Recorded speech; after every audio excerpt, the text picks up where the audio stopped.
Okay, hello, good morning to all your medical aspirants. How's you and your family? And you, of course, you'll study the most important thing. Everything good? Okay, so previously we are talking about exponential growth in previous class. So from there we will understand. तो यहाँ पे हमारे Darwin sir ने एक example दिया था कि जैसे कि एक राजा है और एक मिनिस्टर है, ठीक है, मतलब राजा और मंत्री बैठे चेस का गेम खेलने के लिए। तो वहां पे किंग किंग जो राजा थे ना, वो बहुत कॉन्फिडेंट थे कि वो उस गेम को जीत जाएंगे। तो उन्होंने उस बेट को क्या कर लिया, एक्सेप्ट कर लिया, जो कि मिनिस्टर ने ये बोला कि जैसे कि अगर मतलब टोटल 64 स्क्वायर्स होते हैं, और जैसे कि अगर एक मतलब मैं जीत गया, तो आप एक स्क्वायर में एक दाना डालेंगे, दूसरे स्क्वायर में दो, तीसरे में तीन, और चौथे में चार। तो इस तरीके से जो आपकी जो ग्रेन्स की क्वांटिटी थी, तो इस तरह से ये पता चला जो किंग जो है सिली बेट को मतलब बेवकूफ सा कुछ बेट था उसको मान गया और गेम स्टार्ट कर लिया। But unlikely the minister won, minister जीत गया। तो किंग जो है वो उसको फुलफिल उनको करना पड़ा। तो उन्होंने सबसे पहले एक सिंगल ग्रेन से स्टार्ट किया फर्स्ट स्क्वायर में, फिर प्रोसीड किया अदर स्क्वायर्स को भी फुलफिल करने में। तो इस प्रोसीजर में क्या हुआ, तो लेकिन बाय टाइम क्या उन्हें पता चला कि जो किंगडम का हाफ ऑफ मतलब किंगडम का जितना भी ग्रेन्स था, वो पूरे के पूरे हाफ ही बस चेस बोर्ड को अभी तक कवर कर पाया है, क्योंकि 64 स्क्वायर को कवर करना क्या है, बिल्कुल ही पॉसिबल नहीं है। तो सोचो एक पैरामीशियम है, पैरामीशियम जो कि एक इंडिविजुअल क्या होता है, ये बाइनरी फिजल शो करती है। तो ये अपने नंबर्स को क्या करती है, डबल करती है एवरी डे। तो इमेजिन कीजिए कि कितना ज्यादा ये बड़ा होगा इसका पॉपुलेशन साइज अगर 64 डेज में ये रह गया। तो इस तरीके से जो हमारा पॉपुलेशन ग्रोथ जो एक्सपोनेंशियली ग्रोथ शो करता है, उसके हमारे नंबर्स क्या होते हैं, काफी ज्यादा बढ़ जाते हैं। Oh sorry, I have to use this ना। हाँ, एक मिनट। ठीक है, तो यहाँ से हमारा पॉपुलेशन साइज काफी ज्यादा क्या हो जाता है, बढ़ जाता है। और बाद में जो हमारे फूड और स्पेस जो होता है वो रिमेन हमेशा अनलिमिटेड होती है। तो ये था हमारा एक्सपोनेंशियल ग्रोथ। आई होप आप लोगों को शायद समझ में आया, I was able to understand you all. तो आई थिंक मैंने आपको समझा दिया होगा एक्सपोनेंशियल ग्रोथ आपकी कैसे होती है। अब हम देखेंगे लॉजिस्टिक ग्रोथ। अब देखो बेटा, जो लॉजिस्टिक ग्रोथ होती है, कोई भी इसमें ऐसा पॉपुलेशन मतलब ऐसा स्पीसीज नहीं होता है नेचर में जो कि क्या कर ले अपने डिस्पोजल मतलब अनलिमिटेड रिसोर्स को क्या कर ले, डिस्पोज कर ले और परमिट करे एक्सपोनेंशियल ग्रोथ। तो ये इसमें क्या हो जाती है, हमारी कंपटीशन शो करने लगती है इंडिविजुअल लिमिटेड सोर्सेज के लिए। तो इवेंचुअली कौन सर्वाइव करेगा, जो फिटेस्ट होगा वही सर्वाइव करेगा और रिप्रोड्यूस करेगा। तो जो हमारे गवर्नमेंट है अलग अलग कंट्रीज के, इन्होंने रियलाइज किया इस फैक्ट को और इंट्रोड्यूस किया कुछ हमारे वेरियस रेसिस्टेंट जो कि हमारा लिमिट करते हैं ह्यूमन पॉपुलेशन ग्रोथ को। जैसे कि एक हैबिटेट है जिसमें इनफ रिसोर्स है जो कि क्या कर सकता है, हमारा maximum number of possible growth को वो शो कर सकता है। तो इससे क्या होगा, तो उसके अब हमारा ग्रोथ नहीं होगा। तो इससे हमारा क्या हो सकता है, नेचर का जो कैरिंग कैपेसिटी है वो लिमिटेड हो सकता है। तो इस हैबिटेट में तो जो भी पॉपुलेशन ग्रोइंग होती है ना हैबिटेट में एक लिमिटेड रिसोर्स के अंदर, तो इसमें हमारे इनिशियली क्या देखने को मिलता है, लैग फेज। और देन यही फेज क्या करती है, एक्सेलरेशन शो करती है एंड डिक्सेलरेशन। एक्सेलरेशन मतलब कि ग्रो भी कर जाती है और समटाइम्स क्या हो जाती है, डिक्सेलरेट कर जाती है। और फाइनली क्या हो जाता है, ए सिंटोट। और जो पॉपुलेशन डेंसिटी होती है आपकी एक कैरिंग कैपेसिटी तक बेटा पहुंच जाती है। और इसमें एक प्लॉट बनाते हैं N in relation to time T, जिसमें हमारा सिग्मोइड कर्व देखने को मिलता है। और इस टाइप के पॉपुलेशन ग्रोथ को हम लोग क्या बोलते हैं, वर्सल्ट पर्ल लॉजिस्टिक ग्रोथ। मतलब बेसिकली इसमें क्या होता है कि जो आपकी पॉपुलेशन होते हैं उसमें कोई एक्सपोनेंशियल ग्रोथ नहीं शो होती है, इसमें कंपटीशन होती है हमारे इंडिविजुअल टू इंडिविजुअल के बीच में ही एक लिमिटेड रिसोर्सेज की वजह से। तो इसको रिप्रेजेंट करने के लिए dn by dt r by n और आर एन सॉरी और k minus N divided by k। तो इसका ग्रोथ कैसा हो जाता है आपका, ये वाला जो देख रहे हो इसको क्या बोलते हैं, सिग्मोइड कर्व। तो ये आपकी किसमें होता है, लॉजिस्टिक ग्रोथ में होता है। ठीक है, तो लॉजिस्टिक ग्रोथ आई होप आप लोग समझ गए होंगे। तो जो n होती है वो क्या होती है, पॉपुलेशन डेंसिटी होती है किसी भी टाइम पीरियड में। और जो r होती है हमारी क्या होती है बेटा, ये इंट्रिंसिक रेट होती है एक नेचुरल इंक्रीज की। और k इज कैरिंग कैपेसिटी। अब देखते हैं जो भी हमारे रिसोर्सेज होते हैं ग्रोथ के लिए, ऑलमोस्ट हमारे एनिमल पॉपुलेशंस के लिए क्या होते हैं, वो फाइनाइट होते हैं और लिमिटिंग भी होते हैं, या तो अभी नहीं तो बाद में वो हो ही जाते हैं। तो लॉजिस्टिक मॉडल ग्रोथ मॉडल जो है इसको मोर रियलिस्टिक माना गया है कि मतलब जो हमारा ग्रोथ पैटर्न होता है कुछ इसी तरीके का होता है, एक्सपोनेंशियली नहीं, हमारा कैसे ग्रो करता है, लॉजिस्टिकली करता है। तो गवर्नमेंट सेंसस के according gather from population figures for India for last 100 years and then उसको प्लॉट कीजिए, तो फिर आपको भी ग्रोथ पैटर्न कुछ इसी तरीके की दिखेगी, लॉजिस्टिक वाली ही दिखेगी। अब देखते हैं लाइफ हिस्ट्री में जो वेरिएशंस हुए हैं। तो जैसे कि जो हमारा पॉपुलेशन है ना वो इवॉल्व किया ताकि उसके रिप्रोडक्टिव फिटनेस क्या करे, काफी ज्यादा बढ़ जाए, मतलब मैक्सिमाइज करने के लिए। तो इसको हम लोग क्या बोलते हैं, डार्विनियन फिटनेस, जिसकी आर वैल्यू क्या होती है, काफी ज्यादा होती है जिस भी हैबिटेट में ये रहते हैं। कुछ particular set of selection pressures भी है, जैसे कि ऑर्गेनिज्म जो होगी किसके तरफ इवॉल्व करेगी, तो मोस्ट इफिशिएंट रिप्रोडक्टिव स्ट्रेटेजी की तरफ। कुछ जो ऑर्गेनिज्म होती है वो क्या करती है, ब्रीड करती है only once in their lifetime, जैसे कि Pacific salmon fish, bamboo tree भी क्या होती है, once in a life, like 100 years ना। फिर कुछ जो अदर ब्रीड्स होते हैं वो मैनी टाइम्स अपने लाइफ टाइम के दौरान क्या कर सकते हैं, ब्रीडिंग कर सकते हैं, जैसे कि बर्ड्स हो गए और मोस्ट ऑफ द मैमल्स। कुछ जो होते हैं लार्ज नंबर ऑफ हमारे क्या करते हैं, स्मॉल साइज ऑफ स्प्रिंग बनाते हैं, जैसे कि ईस्टर्स, पेलाजिक फिशेस। और कुछ जो होते हैं small number of large size of spring बनाते हैं, बर्ड्स, मैमल्स। तो ये जो भी है, जो भी डिजायरेबल है हमारे मैक्सिमाइजिंग फिटनेस के लिए, तो इसी तरीके से क्या हुई है, हमारी इवोल्यूशन हुई है। और आपके पॉपुलेशन ने भी इसी तरीके से खुद को इवॉल्व किया है कि उसकी रिप्रोडक्टिव फिटनेस क्या हो जाए, काफी ज्यादा मैक्सिमम हो जाए। तो इकोलॉजिस्ट जो होते हैं ये सजेस्ट करते हैं कि जो भी हमारे लाइफ ऑफ हिस्ट्री ट्रेट्स अगर ऑर्गेनिज्म के देखें तो ये इवॉल्व इसी तरीके से कर रहा है कि जो भी आपके इम्पोज हो रहे हैं एबायोटिक या फिर बायोटिक कंपोनेंट्स आपके हैबिटेट में जिसमें वो रहते हैं। तो इवोल्यूशन जो लाइफ हिस्ट्री जो ट्रेट्स होते हैं इसमें डिफरेंट स्पीसीज का करंटली हमारा इंपॉर्टेंट एरिया ऑफ रिसर्च बन चुका है, जो कि इकोलॉजिस्ट करते हैं कि मतलब जो हमारे एबायोटिक फैक्टर्स और बायोटिक फैक्टर्स एक दूसरे को कैसे वो मूव कर रहा है, तो वो उस तरीके से क्या कर रहे हैं, हमारे इस पे रिसर्च भी चलता है कि what is more like adaptable, मतलब आगे आने वाले फ्यूचर में और कैसा अडेप्टेशन हो सकता है जिसकी वजह से सर्वाइवल ऑफ फिटेस्ट हो। तो यही सारी चीजें चल रही है। उसके बाद पॉपुलेशन कैसे इंटरैक्ट करते हैं, क्या कभी आपने सोचा है, क्या मैम क्या सोचा है? तो क्या कभी आपने ऐसा सोचा है कि जो भी नेचुरल हैबिटेट होती है बेटा हमारे अर्थ पे, वो क्या होती है, इनहैबिटेड होती है किससे, एक सिंगल स्पीसीज से, जो कि ऐसा नहीं है कि अच्छा ऐसा कोई स्पीसीज नहीं है, there is no such habitat और सच सिचुएशन कि हमारा वो इनकन्विंसिबल हो। कन्विंसिबल का मतलब इनकन्विंसिबल, मतलब उसको कंसीव नहीं कर सकते। तो किसी भी स्पीसीज के लिए जो मिनिमम रिक्वायरमेंट होता है, वन मोर स्पीसीज होता है जो कि क्या कर सके, विच इट कैन फीड, मतलब कि उसके लिए कुछ खाना होना चाहिए। इवन प्लांट स्पीसीज जो कि अपना खुद का खाना खुद बनाता है, बट अकेले वो सरवाइव नहीं कर सकता। उसको सरवाइव करने के लिए क्या जरूरत है, सॉइल जरूरत है, सॉइल के माइक्रोब जरूरत है, ताकि उसके लिए क्या करे, ऑर्गेनिक मैटर को सॉइल में ब्रेक डाउन करे और जितने भी रिटर्न कर दे इनऑर्गेनिक न्यूट्रिएंट्स को एब्जॉर्प्शन के लिए। देन तो हमारा जो प्लांट होगा कैसे वो अकेले पॉलिनेशन करेगा विदाउट एनी एनिमल एजेंट, मतलब कि basically we all are linked with each other, मतलब पॉपुलेशन इंटरेक्शन काफी जरूरी है। ऐसा कोई नहीं बना है जो अकेले रह सकता है। सो इट्स इससे बहुत ऑब्वियस होगी कि जो नेचर होते हैं हमारे एनिमल्स, प्लांट्स, माइक्रोब्स, ना तो इसको हम क्या कर सकते हैं, आइसोलेशन में रख सकते हैं, और इंटरैक्ट ये वेरियस फॉर्म में करेंगे ही एक बायोलॉजिकल कम्युनिटी में, क्योंकि बिना इनके इंटरेक्शन हमारा लाइक मतलब आगे प्रोड्यूस ही नहीं हो सकता कुछ भी, आगे हमारी कम्युनिटी मूव ही नहीं करेगी। तो इवन मिनिमल कम्युनिटीज में जहाँ पे बहुत ही ज्यादा क्या इंटरैक्टिव लिंकेज एग्जिस्ट करते हैं, लेकिन ये हमारे रीडली अपरेंट देखने को नहीं मिलते। तो इंटर स्पेसिफिक जो इंटरेक्शन होते हैं कहाँ से अराइज होता है, तो हमारे पॉपुलेशन दो डिफरेंट स्पीसीज के बीच में हमारा क्या होता है, इंटर स्पेसिफिक इंटरेक्शन स्टार्ट होता है। ये हमारा बेनिफिशियल भी होता है, डिट्रीमेंटल भी होता है और न्यूट्रल भी होता है समटाइम्स, ना तो कभी ये हार्म करेगा ना ही कोई बेनिफिट करेगा, मतलब एक स्पीसीज के लिए या फिर दोनों के लिए। तो इसी को हम लोग क्या करते हैं, प्लस और माइनस से दिखाते हैं। तो असाइनिंग मतलब प्लस साइन किसको दिया गया है, जो कि बेनिफिशियल इंटरेक्शन शो करता है, माइनस साइन उसको दिया जाता है जो कि डेट्रीमेंटल करता है, और न्यूट्रल जो कि कुछ नहीं करता है। तो इसी पे बेस पे एक हमारे कुछ आउटकम्स निकले हैं कि पॉपुलेशन इंटरेक्शन से कैसे म्यूचुअलिज्म क्या होता है, पैरासिटिज्म क्या होता है, कंपटीशन क्या होता है, कॉमेंसलिज्म क्या होता है, एमेंसलिज्म क्या होता है। तो अब एक एक करके हम पॉपुलेशन इंटरेक्शंस को देखते हैं। तो जैसे कि हमारा स्पीसीज ए है, मतलब पहला कोई ऐसा स्पीसीज है जो कि प्लस है, मतलब कि क्या कर रहा है, बेनिफिट कर रहा है। स्पीसीज बी भी क्या है, प्लस है, तो इंटरेक्शन को क्या बोल देंगे, म्यूचुअलिज्म।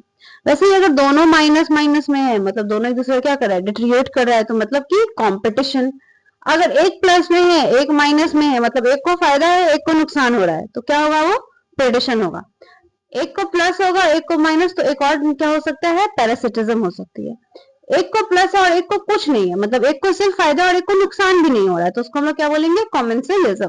एक को माइनस है एक को जीरो है, कुछ नहीं, मतलब एक को नुकसान हो रहा है और एक को कुछ भी नहीं हो रहा है, तो उसको हम लोग क्या बोलते हैं, एमेंसलिज्म। इस टर्म्स को हम देखते हैं और कहाँ ये पाया जाता है, we also read about this. तो जो भी हमारे स्पीसीज होते हैं, मतलब बेनिफिट होने रहते हैं, उसको हम लोग क्या बोलते हैं, म्यूचुअलिज्म। अगर दोनों में क्या हो रहा है, कुछ मतलब लूज कर रहे हैं, तो उसको हम लोग क्या बोलते हैं, कंपटीशन बोलते हैं, अपने इंटरेक्शन एक दूसरे से।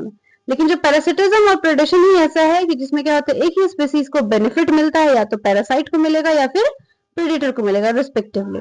और जो भी इंटरेक्शन क्या होती है हमारी डेट्रीमेंटल अदर स्पीसीज के लिए, जैसे कि होस्ट और प्रे रिस्पेक्टिवली।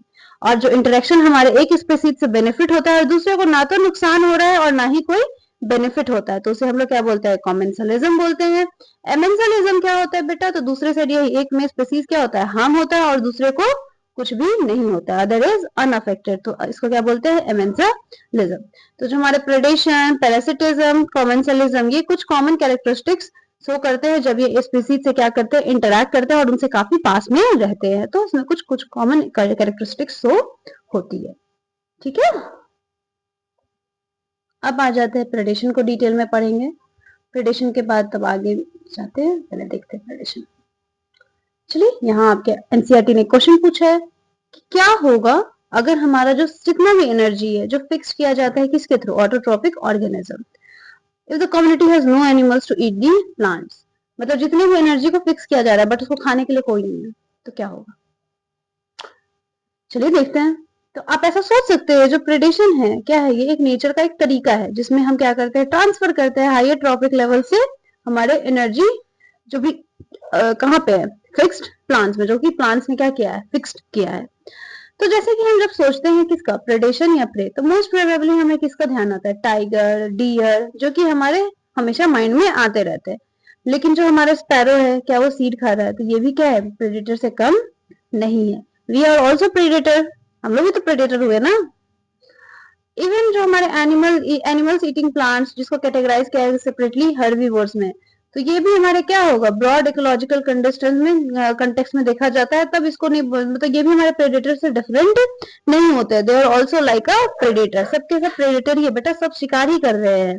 तो आई डोंट थिंक सो कि यहाँ पे कुछ बचा है जो प्रेडेटर नहीं होगा। अगर इसके अलावा भी हम देखें तो जो भी हमारे कॉन्टेक्ट मतलब कंडक्शन जो हो रही है हमारे एनर्जी ट्रांसफर की, एक क्रॉस ट्रॉपिक लेवल में होती है। तो प्रेडेटर्स जो होते हैं काफी इंपॉर्टेंट रोल प्ले करते हैं। ये प्रे को क्या करते हैं, प्रे पॉपुलेशन को अंडर कंट्रोल रखते हैं। हमारे जो हमारे प्रेडेटर्स होते हैं, प्रे स्पीसीज जो होती है, ये हमारे वेरी हाई स्पीसीज में पॉपुलेशन डेंसिटी में चली जाती है और इकोसिस्टम को इनस्टेबल कर देती है। और कुछ सर्टेन हमारे एक्सोटिक स्पीसीज को अगर मान लो किसी एक लैंड एरिया पे, ज्योग्राफिकल एरिया पे अगर इंट्रोड्यूस कर जाते हैं, तो ये इन्वेसिव हो जाते हैं और इतने फास्ट ये फैलते हैं कि आपको मतलब इसका जो इन्वेड होता है उस पर कोई मतलब doesn't have it's natural predator, उसका कोई नेचुरल प्रेडेटर ही नहीं जो उसको खाए। जैसे कि इसका एक एग्जांपल दिया हुआ है, प्रिकली पियर कैक्टस, जो कि ऑस्ट्रेलिया में इंट्रोड्यूस हुआ था 1920s में। तो इसने हेवॉक हेवॉक मतलब कि इतना ज्यादा ये क्रिएट हो गया कि हेक्टेयर्स ऑफ लैंड को इसने बर्बाद कर दिया। तो rapidly millions of hectares of rain land में ये फैल गए। पियर कैक्टस देख लो, देखना क्या ही है लेकिन, हाँ ठीक है। उसके बाद और भी है आपके, जैसे कि इन्वेसिव आपके कैक्टस जो थे वो उसको अंडर कंट्रोल लाया गया। कैसे, तो कैक्टस फीडिंग प्रीडेटर मॉथ को नेचुरल हैबिटेट में उसके ला करके तब जा करके उस कंट्री में उसको भी इंट्रोड्यूस कर दिया गया। तो कैक्टस तो बन रहा है लेकिन उसको खाने वाला भी है, तो ठीक है। तो इस तरीके से हम लोग बायोलॉजिकल कंट्रोल मेथड्स का क्या करते हैं, इस्तेमाल करते हैं एग्रीकल्चर पेस्ट कंट्रोल के लिए। और ये हमारे एबिलिटी ऑफ प्रेडेटर पे डिपेंड करता है कि वो कैसे रेगुलेट करेगा प्रे पॉपुलेशन को। तो ये काफी जरूरी होता है कि मतलब अगर आपने किसी चीज को ग्रो किया बेटा, उसको कुछ प्रेडेटर भी तो उसका होना चाहिए ना कि उसे खाए।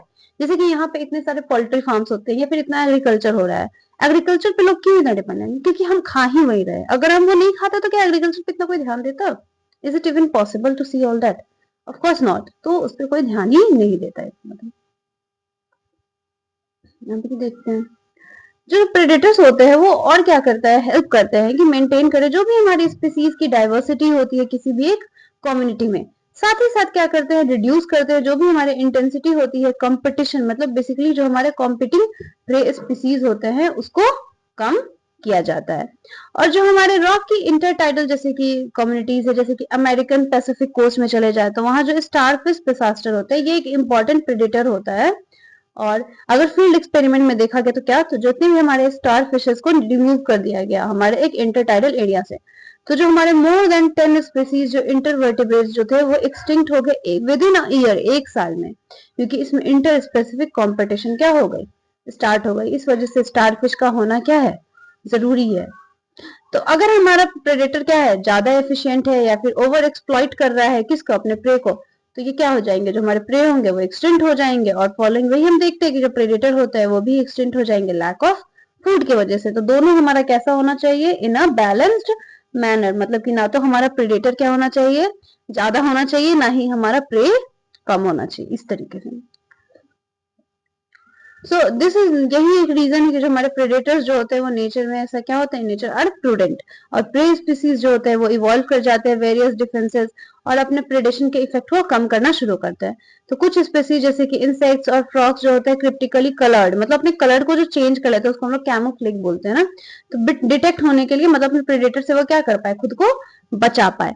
कुछ हमारे पॉइजनस और कुछ हमारे अवॉइड करते हैं अपने प्रेडेटर्स को, जैसे कि मोनार्क बटरफ्लाई, ये क्या होती है, हाईली डिजास्टरफुल होती है अपने प्रेडेटर, जो कि इसको प्रेडेटर्स का कौन था, बर्ड थी, है ना, क्योंकि इसमें स्पेशल केमिकल प्रेजेंट होते हैं इसके बॉडी में। इंटरेस्टिंगली जो बटरफ्लाई एक्वायर होती है कुछ दिस केमिकल, तो ये कैटरपिलर स्टेज में क्या करती है, by feeding on poisonous weed, मतलब उसी में क्या करती है उस टाइम पे ये पॉइजनस वीड पे ये क्या करती है, चढ़ती है, जिसकी वजह से बर्ड इसको खाना नहीं चाहती है ना, मोनार्क बटरफ्लाई। तो ये क्या हुआ, इसने एक कैरेक्टरिस्टिक्स को अडाप्ट किया।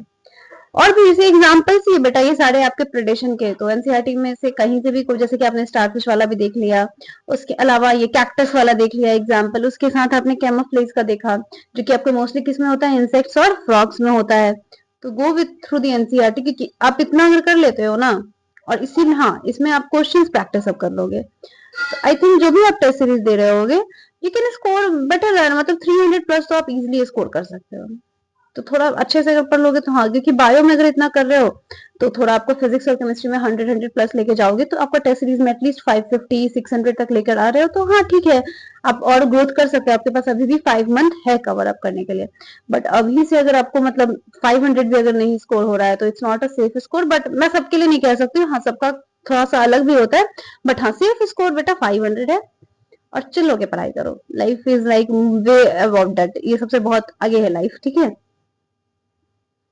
अब प्लांट्स के लिए आते हैं, तो प्लांट्स में जो हर्बीवोर्स होते हैं वो क्या होते हैं, हमारे प्रेडेटर्स होते हैं। नियरली 25% जो हमारे इंसेक्ट्स होते हैं उसको किससे जाना जाता है, फाइटोफेगस, मतलब कि जो कि प्लांट के सैप पे फीड करते हैं। जैसे कि आपके शुगर केन में भी होता है ना, शूट बोरर, वो क्या करते हैं, सैप को ही तो फीड करते हैं। तो इसमें जो प्रॉब्लम होती है पर्टिकुलरली क्या हो जाती है, सीवियर हो जाती है हमारे प्लांट्स के लिए, क्योंकि बिकॉज अनलाइक एनिमल्स, मतलब एनिमल्स की वजह से। और ये रन, मतलब ये दूर नहीं भाग सकते हैं अपने प्रेडेटर से, क्योंकि प्लांट है, प्लांट को तो एक ही जगह रखना है, वो कहाँ बेचारा चला जाएगा।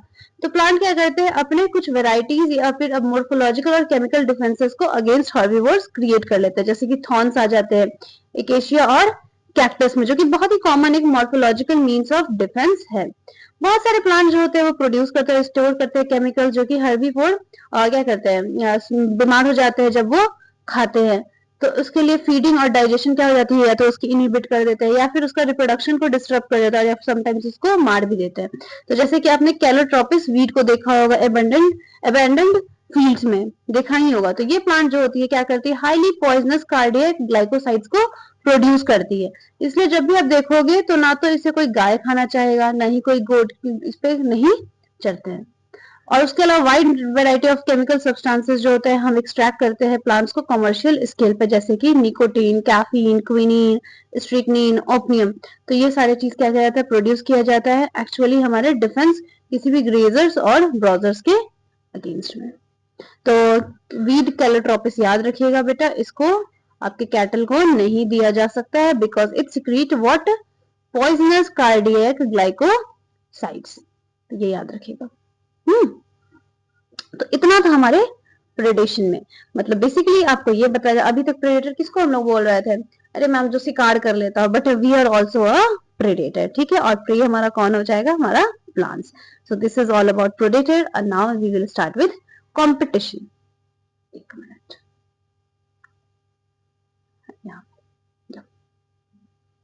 हाँ, अब आते हैं कंपटीशन के बारे में। मैम तो कंपटीशन तो सबके सब करते हैं, हाँ बिल्कुल करते हैं, is it a good thing और अ बैड थिंग, चलिए आप ही डिसाइड कर लेंगे। तो जो भी हमारे डार्विन ने बताया कि जो भी स्ट्रगल एग्जिस्टेंस के लिए होती है और सर्वाइवल जो होती है फिटेस्ट की एक नेचर में, तो ये कन्विंस थे कि जो भी इंटर स्पेसिफिक कंपटीशन हो रहे हैं हमारे पोटेंट फोर्स एक ऑर्गेनिक इवोल्यूशन के दौरान जनरली क्या हो रही थी, तो हमारा माना जाता था कि जो भी हमारे कंपटीशन होते हैं ये क्लोज रिलेटेड स्पीसीज में compete होते हैं सेम ही रिसोर्स के लिए और वो लिमिटेड करते हैं, और बट ये ऐसा पूरा पूरा सही नहीं था, मतलब ऐसा नहीं कि कंपटीशन क्या होगा क्लोजली रिलेशन में ही होता था, बट अब देखते हैं कैसे। तो फर्स्टली जो हमारे टोटली अनरिलेटेड स्पीसीज जो वो भी compete कर रहे हैं सेम रिसोर्स के लिए, जैसे कि कुछ शैलो साउथ अमेरिकन लेक्स है वहां पे फ्लेमिंगोज भी विजिट करते हैं, और जो वहाँ के रेसिडेंट फिश है वो compete करते हैं अपने कॉमन फूड, जो कि उनका फूड क्या होता है, जू प्लैंकटॉन्स। तो वो दोनों तो बिल्कुल भी रिलेट नहीं कर रहे हैं, मछली क्या है पानी में रह रही है, जो फ्लेमिंगोज है वो भी पानी में तो नहीं रह रही है, वो आसमान में रह रही है, तो फिर वो दोनों में कैसे compete हो रही है, तो क्योंकि उनका फूड क्या है, सेम है, दैट इज जू प्लैंकटन। सेकेंडली अगर हम देखें तो जो भी रिसोर्सेज होते हैं वो लिमिटिंग, एक मिनट, जरूरी नहीं है कि क्या हो वो सोर्स हमारा क्या हो, लिमिटिंग हो कंपटीशन करने के लिए, मतलब उसमें हमारे क्या होता है इंटरफेरेंस कंपटीशन, जैसे कि जो फीडिंग एफिशिएंसी एक स्पीसीज की क्या हो सकती है, कम हो सकती है, तो इससे वजह से क्या हो रहा है, उसको इंटरफेयर हो रहा है और इनहिबिट हो रहा है अदर स्पीसीज के प्रेजेंस से। तो जैसे कि इस रिसोर्सेज में क्या हो सकता है, फूड और स्पेस जो होते हैं एबंडेंट रहते हैं। तो कंपटीशन जो होता है इसको डिफाइन ऐसे कर सकते हैं, इसमें प्रोसेस क्या होता है, तो फिटनेस होती है एक स्पीसीज को जिसको हम लोग मेजर करते हैं इन टर्म्स ऑफ आर, मतलब intrinsic rate of increase as compare to जो हमारे सिग्निफिकेंटली लोअर प्रेजेंस होती है अनदर स्पीसीज में। तो इसको रिलेटिवली इजी होता है डेमोन्स्ट्रेट करना लैब एक्सपेरिमेंट्स में, एज गॉज और अदर एक्सपेरिमेंटल इकोलॉजिस्ट ने किया। और जो भी रिसोर्सेज जो होते हैं हमारे लिमिटेड होते हैं कॉम्पिटिटिवली सुपीरियर स्पीसीज के लिए, ये इवेंचुअली क्या कर देते हैं, एलिमिनेट करते हैं जो भी हमारे अदर स्पीसीज प्रेजेंट होते हैं उसको। और एविडेंस के तौर पे क्या देखा, तो ये कंपटीशन में क्या होता है, हमारे नेचर में होता है और ये हमेशा कंक्लूसिव नहीं होती है। तो स्ट्रॉन्ग और परसुएसिव सर्कमस्टेंशियल जो एविडेंस होता है ये स्ट्रॉन्ग एंड परसुएसिव तो हमेशा एग्जिस्ट नहीं करती है कुछ केसेस में, जैसे कि हमारे एबिंडो टॉर्टोइस जो कि कहाँ पे थे, गैलापागोस आइलैंड्स में थे, ये एक्सटेंट हो गए with in a decade after goats were introduced on the island, मतलब ये टॉर्टोइस एक्सटेंट हो गया जैसे ही कि वहां पे क्या कर दिया गया, गोट्स को इंट्रोड्यूस कर। तो अपेरेंटली क्यों हुआ रहा होगा, तो due to greater browsing efficiency of goats की जो ब्राउजिंग एफिशिएंसी वो काफी ज्यादा था। फिर दूसरा एक और एविडेंस था अकरेंस हमारे कंपटीशन नेचर का, जैसे कि कॉम्पिटिटिव रिलीज उसको बोलते हैं, मतलब एक स्पीसीज जो है वो डिस्ट्रीब्यूशन जो रहा है वो रिस्ट्रिक्ट हो रहा है एक स्मॉलर ज्योग्राफिकल एरिया में, क्यों, क्योंकि उसका प्रेजेंस हो रहा है क्या, कॉम्पिटिटिवली सुपीरियर स्पीसीज को, तो इसके वजह से वो भी क्या कर रहे हैं, मतलब कंपटीशन का भी अलग अलग तरीका है, मतलब इंटरफेरेंस कंपटीशन हो जाए आपका, या फिर क्या हो जाए कॉम्पिटिटिव रिलीज हो जाए, तो इस तरीके से भी कॉम्पिटिशन्स होते हैं। तो इससे क्या होती है, हमारे एक्सपैंड कर जाते हैं अपने डिस्ट्रीब्यूशनल रेंज को, जो कि ड्रामेटिकली क्या करती है, इसमें स्पीसीज जो होता है कम्पीट करने लगते हैं। फिर हमारे कॉल, एक मिनट, हाँ, कॉर्नेल्स एलिगेंट फील्ड एक्सपेरिमेंट ने ये बताया कि जो भी हमारे रॉकी सीज कोस्ट है स्कॉटलैंड के, जहाँ पे लार्जर और कॉम्पिटिटिवली सुपीरियर क्या है, बैरनेकल, मतलब बैलेंस डोमिनेट करता है हमारा इंटरटाइडल एरिया, और जो भी छोटे वाले हमारे क्या होते हैं, बैरनेकल कैलामेथस होता है फ्रॉम डेजन, उसको बाहर निकालता है। जनरली अगर देखा जाए तो हर्बीवोर्स और जो प्लांट्स होते हैं ये हमारे एडवर्सली अफेक्टेड होते हैं इस कॉम्पिटिशन से एज कंपेयर टू कार्निवोर्स। तो आपका इस तरीके से क्या होता है, इसमें कंपटीशन होती है और इस तरीके से अफेक्शन भी शो होती है। गॉस के कंपटीशन एक्सक्लूसिव प्रिंसिपल ये बताती है कि जो भी दो क्लोज रिलेटेड स्पीसीज होंगे वो compete करते हैं सेम रिसोर्स के लिए, बट वो इंडेफिनेटली को एग्जिस्ट नहीं कर सकते, तो कॉम्पिटिटिवली इंफीरियर होते हैं जो वो क्या हो जाते हैं, एलिमिनेट हो जाते हैं इवेंचुअली, मतलब धीरे धीरे, जो कि क्या होगा, ज्यादा सुपीरियर नहीं होगा, इवेंचुअली वो धीरे धीरे खत्म ही हो जाता है। तो ये कुछ रिसोर्सेज में तो हमारे सच में सही हो सकता है, लिमिट होता है, बट ऐसा हमेशा नहीं होता है। तो और कुछ रिसेंट स्टडीज जो होती है इसको सपोर्ट नहीं करती है, जो भी ग्रॉस जनरलाइजेशन होती है आपकी कंपटीशन के बारे में। तो यहाँ से आगे हम नेक्स्ट क्लास में करते हैं। So that's it for today. अच्छे से बेटा क्वेश्चंस प्रैक्टिस करो। I will see you soon in next class. All the best, bye.